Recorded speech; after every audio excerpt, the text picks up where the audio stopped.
আমি গভীর শ্রদ্ধার সাথে স্মরণ করছি সর্বকালের সর্বশ্রেষ্ঠ বাঙালি জাতির পিতা বঙ্গবন্ধু শেখ মুজিবুর রহমানকে, যার নেতৃত্ব পেয়েছি এবং একটি জাতি হিসেবে মর্যাদা পেয়েছি। আমি শ্রদ্ধা জানাই ৩০ লক্ষ শহীদের প্রতি, ২ লক্ষ মা বোনের প্রতি, মুক্তিযোদ্ধাদের প্রতি জানাই আমার সহস্রদ্ধ সালাম। আমি শ্রদ্ধা জানাচ্ছি জাতীয় চার নেতার প্রতি এবং সশ্রদ্ধ সালাম জানাই মুক্তিযোদ্ধাদের প্রতি, যারা জীবনের মায়া ত্যাগ করে অস্ত্র হাতে নিয়ে যার যা কিছু আছে তাই নিয়ে যুদ্ধ করে এই দেশ স্বাধীন করে দিয়ে আছেন, বিজয় এনে দিয়েছেন। তাদের প্রতি অত্যন্ত বেদনার সাথে আমি স্মরণ করি ৭৫-১৫ আগস্ট। লাখো শহীদের রক্তে রঞ্জিত এই স্বাধীন বাংলাদেশ একটি যুদ্ধ বিধ্বস্ত বাংলাদেশ, যেখানে কোনো রিজার্ভ মানি ছিল না, কারেন্সি নোট ছিল না। এদেশের মানুষ প্রায় ৯০% মানুষই তো দরিদ্র। তার উপর ৮০% উপরে মানুষ একবেলা খাবার জুটতে পারতো না, চিকিৎসা ছিল না, শিক্ষা ছিল না, কোনো অবকাঠামোগত উন্নতি ছিল না। উন্নত সমৃদ্ধ জীবন দেওয়ার জন্যই জাতির পিতা বঙ্গবন্ধু শেখ মুজিব সেই ১৯৪৮ সাল থেকে ভাষা আন্দোলন শুরু করেন এবং সেই আন্দোলনের পথ বেয়ে তাঁরই নেতৃত্বে এবং আহ্বানে সাড়া দিয়ে মুক্তিযুদ্ধে বিজয় অর্জন করে আমরা স্বাধীনতা অর্জন করি। মাত্র ৩ বছর ৭ মাস সময় পেয়েছিলেন এই যুদ্ধ বিধ্বস্ত দেশটিকে গড়ে তুলতে, যা ছিল পাকিস্তানের একটি প্রদেশ এবং শোষিত, বঞ্চিত, নির্যাতিত, নিপীড়িত একটি জাতি। তার উপর যুদ্ধের ধ্বংসস্তূপ। ৩ বছর ৭ মাসের মধ্যেই সমস্ত অবকাঠামোগত উন্নয়ন, রাস্তাঘাট, পুল, ব্রিজ, রেল ব্রিজ যা যা ছিল সবই তো ধ্বংসপ্রাপ্ত ছিল, সেগুলিকে মেরামত করা এবং দেশটাকে উন্নত পথে এগিয়ে নিয়ে যেয়ে তিনি বাংলাদেশকে মাত্র অল্প সময়ের মধ্যেই স্বল্পোন্নত দেশ হিসেবে প্রতিষ্ঠিত করে যান।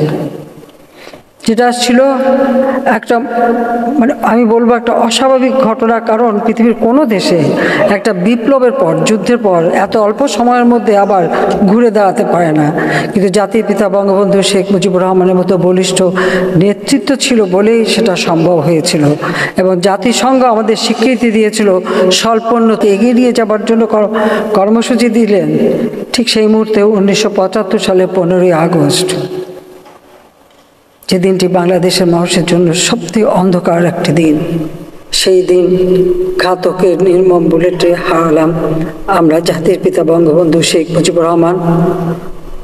সেই সাথে আমার মা বেগম ফজিলাতুন্নেসা মুজিবকে হত্যা করলো আমার ছোট 3 ভাই, মুক্তিযোদ্ধা ক্যাপ্টেন শেখ কামাল, মুক্তিযোদ্ধা লেফটেন্যান্ট শেখ জামাল এবং আমার ছোট্ট ভাইটি, যার বয়স ছিল মাত্র 10 বছরের। ঘাতকের দল তাদেরকেও নির্মমভাবে হত্যা করল। কামাল জামালের নবপরিণীতা বধূ, মাত্র বলতে গেলে 1 মাস আগেই তাদের বিয়ে হয়েছিল। 14ই জুলাই কামালের বিয়ে হয়, 17ই জুলাই জামালের বিয়ে হয়। সেই নববধূ সেই মেহেদি রং ঢেকে যায়, তাদেরকেও নির্মমভাবে হত্যা করে। আমার একমাত্র চাচা শেখ আবু নাসের, তিনি পঙ্গু ছিলেন, তিনি মুক্তিযোদ্ধা ছিলেন, তাকেও নির্মমভাবে হত্যা করে। রাষ্ট্রপতির মিলিটারি সেক্রেটারি জামিল উদ্দিন আহমেদ ছুটে এসেছিলেন, ঘাতকের দল তাকে হত্যা করে। পুলিশ অফিসার সিদ্দিকুর রহমান নিজে মা ত্যাগ করে যে বাধা দিতে চেয়েছিল ঘাতকদের, তাকে হত্যা করে। ঘাতকের দল কিন্তু ওই একটি জায়গায় থেমে থাকেনি, ওই একই সাথে আমার মেজ ফুপুর বাড়ি আক্রমণ করে। যুবনেতা শেখ ফজলুল হক মনি, তিনি বাংলা বাণীর সম্পাদক ছিলেন, মুক্তিযোদ্ধা ছিলেন। বাংলাদেশের প্রতিটি অর্জনে ভাবে হত্যা করে।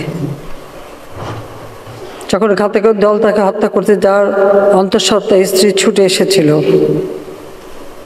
ওই একই সাথে সেই আর্যমণিকেও হত্যা করে। শেখ ফজলুল হক মনি এবং আর্যমণির দুটি অবুঝ বাচ্চা, মায়ের আর বাবার রক্তাক্ত সেই দেহের কাছে বাবা মা বলে চিৎকার করে কাঁদে।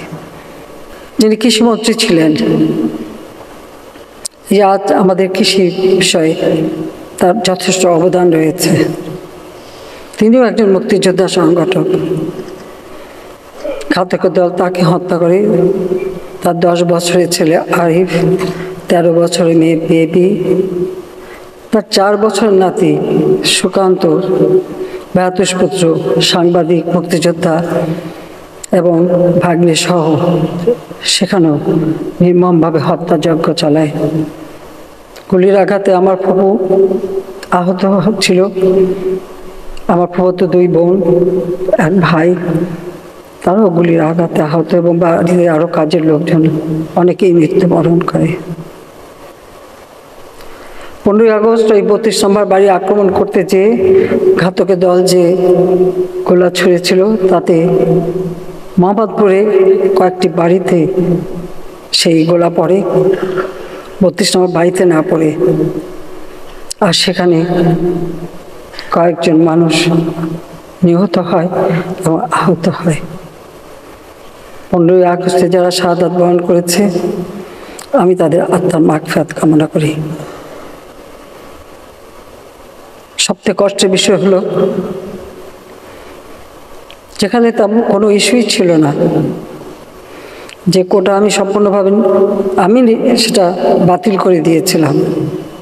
হাইকোর্টের রায় সেটা আবার যখন পুনর্বার নিয়ে আসা হয়, সরকারি পক্ষ থেকে আমরা আপিল করি। আপিল বিভাগ সেটা সেই হাইকোর্টের রায় স্থগিত করে দিয়ে পূর্ণাঙ্গ শুনানির তারিখ নির্দিষ্ট করে দেয়। কাজে আবার সেই কোটা ফিরে আসে, যে কোটা আর থাকবে না। আমার জারিকৃত প্রজ্ঞাপনটাই আবার কার্যকর হয়। দুঃখের বিষয়, সেই সময় আন্দোলন করতে যেখানে আন্দোলন প্রতিটি দাবি কিন্তু মেনে নেওয়া হয়েছিল। মূল দাবি কোটা সংস্কার। আবার উচ্চ আদালত অ্যাপিলেট ডিভিশন থেকে সেটা রায়ও দিয়ে দেওয়া হয়, কিন্তু তারপরেও এই আন্দোলনের নামে যে সমস্ত ঘটনা ঘটেছে, ধ্বংসাত্মক কাজ করেছে, তারপরে অনেকগুলি প্রাণ ঝরে গেছে। আমি কোনোদিন ভাবতে পারিনি যে এই সময় এই ধরনের একটা অবস্থার সৃষ্টি হবে, আর সেখানে এতগুলি তাজা প্রাণ যাবে। কারণ স্বজন হারা বেদনা নিয়ে আমি বেঁচে আছি। আমি জানি একজন আপনজন হারালে কি কষ্ট হয়। মানুষ একটা শোক সইতে পারে না। আর আমি তো গোটা পরিবার, আমি আর আমার রেহানা এবং আমরা যারা 15ই আগস্ট আপনজন হারিয়েছি, আমরা তো সবাইকে হারিয়ে আছি। তারপরে তো সে হারাবার বেদনা নিয়ে ফিরে এসেছিলাম বাংলাদেশে, যে বাংলাদেশে তখন আমার বাবার ঘাতকরা ক্ষমতায়, যুদ্ধ অপরাধী যারা আমাদের মা বোনকে ধরে নিয়ে গ্রামের পর গ্রাম জ্বালিয়ে ছারখার করে দিয়েছে, লুটপাট করেছে, তারাই তখন ক্ষমতায় ফিরে এসেছে। 15ই আগস্ট জাতির পিতাকে হত্যার পর 6 বছর দেশে আসতে পারিনি। বিদেশে রিফিউজি হিসেবেই আমাদের থাকতে হয়েছে। আমার ছোট বোনের পাসপোর্টটাও যারা ক্ষমতায় এসেছিল দেয়নি, রিনিউ করতে দেয়নি।